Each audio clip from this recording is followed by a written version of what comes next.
Hello guys, welcome back to our channel Shrutikas ওয়ার্ল্ডে। তোমাদের সবাইকে জানাই ওয়েলকাম। তোমরা সবাই কেমন আছো? আশা করি তোমরা সবাই ভালো আছো। তো আজকে আমার দাদার আশীর্বাদ, বিয়ে প্রায় চলেই এলো। তো তোমরা দেখতে থাকো। অ্যাকচুয়ালি কপিরাইট চলে আসার জন্য ভয়েস ওভার দিতে হচ্ছে। তো ওনারা যখন এসেছিলেন ওনাদের তখন ভিডিওটা করা হয়নি। অ্যাকচুয়ালি ওনারা এসেই তাড়াহুড়ো করে একটু শরবত খেয়েই আশীর্বাদের অনুষ্ঠান করার জন্য ওনারা তাড়া দিচ্ছিলেন। অ্যাকচুয়ালি একটা আশীর্বাদের একটা সময় থাকে, তো সেই সময়ের মধ্যে করতে হয়। তো এই যে ফার্স্টেই আশীর্বাদ করছে আমার দাদাকে, ইনি আমার দাদার শাশুড়ি মা। ইনি প্রথমেই আশীর্বাদ শুরু করছেন। ওনাদের বাড়ি থেকে ১২ জন মতো এসেছিলেন। আমাদের এখানেও অনেকেই ছিল যারা দাদাকে আশীর্বাদ করেছিল। তোমরা সবাই আমার গলার আওয়াজ শুনে বুঝতেই পারছো আমার শরীর খুবই খারাপ, নাক বসে গেছে, গলা ধরে গেছে। এই যে ইনি দাদার শ্বশুর মশাই, ইনি তারপরে আশীর্বাদ করছিলেন। এনারা একে একে সবাই আশীর্বাদ করছেন। তোমরা দেখতে থাকো, সবাই ভিডিওটা এনজয় করো। দেখো, এরপরে আমাদের বাড়ির লোক আশীর্বাদ করবেন। ওনাদের কমপ্লিট করার পরে সবাই মিশেই একে একে করছেন। তো এরপরে আমার মা আশীর্বাদ করছেন। তো আমার মা এরপরে আমার বাপি করবে।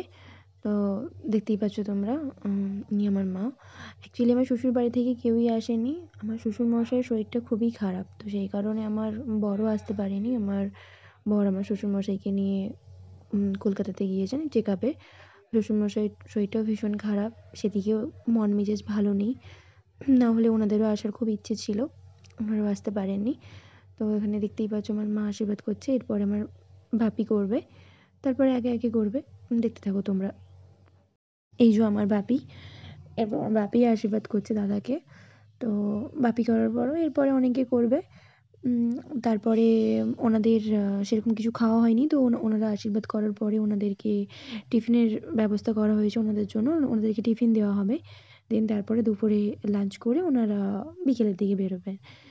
তো তাই তাড়াতাড়ি আশীর্বাদের পর্বটা শেষ করা হচ্ছে। এদিকে বেলাও হয়ে গেছে, ওনারা তো এসেই শরবত ছাড়া কিছুই খাননি। তো আশীর্বাদের যে টাইমটা থাকে সেই টাইমটা পেরিয়ে যাবে বলে সবাই বলল যে ঠিক আছে তাহলে আগে আশীর্বাদটাই হয়ে যাক। তো সেই জন্য আশীর্বাদটাই আগে শুরু হয়ে গেছে। তারপরে ইনি করছেন, ইনি আমার দাদার শ্বশুরবাড়ির তরফ থেকে এসেছেন, মানে আমার বৌদির কেউ একজন হন, আমি জানি না ঠিক ইনি কে হন। তো ইনি করছেন। এরপরে আমার দিদুন আশীর্বাদ করছে। তো আমার দিদুনের পরে আরও অনেকে করবে। আমার মামা বাড়ি থেকে আমার দিদুন, আমার আরেক দিদুন ছাড়া কেউ আসেনি। অ্যাকচুয়ালি সেখানেও বাড়িতে কাজকর্ম, আর বিয়ে তো আর বেশি দিন হাতে বাকি নেই। তো সবাই যদি এখন চলে আসে তখন সেই জন্য এক এক করে আসছে। এরপরে এই যে এটা আমার কাকু, ইনি আশীর্বাদ করছেন। এরপরে এই কাকুটাও আশীর্বাদ করছেন। এনারা আমার খুড়তুতো কাকু হন। আগের জন ছিলেন জ্যাঠতুতো কাকু, আর ইনি খুড়তুতো কাকু, আর ইনি আমার পিসেমশাই, ইনি আশীর্বাদ করছেন। তো এই পিসেমশাইয়ের পরে আরও অনেকেই এইবারে আমাদের বাড়ির তরফ থেকে যারা আছেন, যারা দাদাকে আশীর্বাদ করবে, তো তারা এক এক করে আশীর্বাদের পর্ব সেরে নিচ্ছে। তো আমার পিসেমশাই আশীর্বাদ করছেন, পিসিমণিও আশীর্বাদ করবেন। এই যে আমাদের মন্দির, তোমরা দেখে নাও, মন্দিরটাকে খুব সুন্দর করে সাজানো হয়েছে।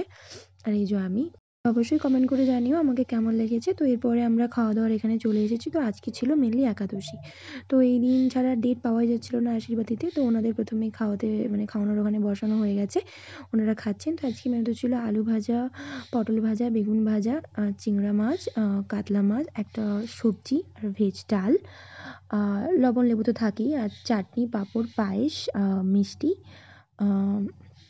এরপর আমরাও খেতে বসে গিয়েছিলাম। অ্যাকচুয়ালি আমাদেরও খিদে পাচ্ছিল। তো তারপরে ওনারা হয়েছিল। এরপর ওনারা খাওয়া দাওয়ার পর একটু বিশ্রাম করে ওনারা বেরিয়ে পড়েছেন বাড়ি যাওয়ার উদ্দেশ্যে। তো সেই কারণে দাদা ওনাদের সবাইকে একটু প্রণাম সেরে নিচ্ছিলেন। তো তোমরা অবশ্যই কমেন্ট করে জানিও তোমাদের ভিডিওটা কেমন লাগলো। যদি ভালো লেগে থাকে তাহলে অবশ্যই তোমরা লাইক, শেয়ার অ্যান্ড সাবস্ক্রাইব করো, আর কমেন্ট করতে ভুলো না। বাই।